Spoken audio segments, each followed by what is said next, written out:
24 март. Кызмат жана адамдардан коркуу. Алардан коркпо. Сени куткаруу үчүн мен сени менемин, деди Теңир. Жеремия 1-бөлүм 8-аят. Теңирге кызмат кылууда катуу тоскоолдук кылган нерсе бул адамдардын четке кагуусунан жана каршылык көрсөтүүсүнөн коркуу. Өзгөчө жаштардын арасында ушундай. Биздин кылган иштерибиз жана сүйлөгөн сөздөрүбүз кээ бир адамдарга жакпай калышы мүмкүн. Адамдар каршы чыгышы же таарынышы мүмкүн. Ката кетирип, жемелөөгө кабылышыбыз мүмкүн. Акылыбызга ушул сыяктуу толгон токой ойлор келет. Адамдардан коркуу кызмат кылууга катуу тоскоолдук кылган нерсе. Ошондуктан Кудай мындай дейт: коркпо, себеби мен сени менен болом жана сени куткарам. Кудайдын коштоосу жана жактыруусу адамдардын бардык мактоолорунан артык. Кудай дагы мындай дейт: башыңа түшкөн бардык балээлерде сени коргойм жана алардан сени куткарам.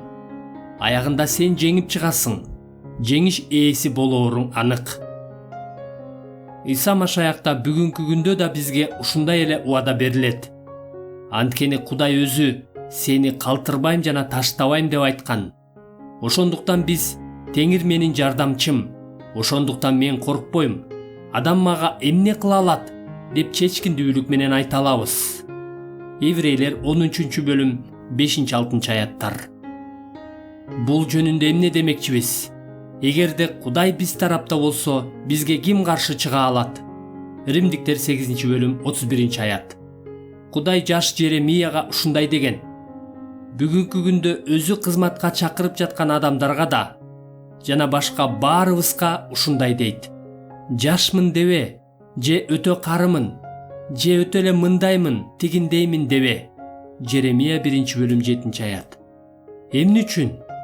Себеби сиздин жашооңуз бардык нерсени башкарып турган Кудайдын бузулбас пландарына негизделген.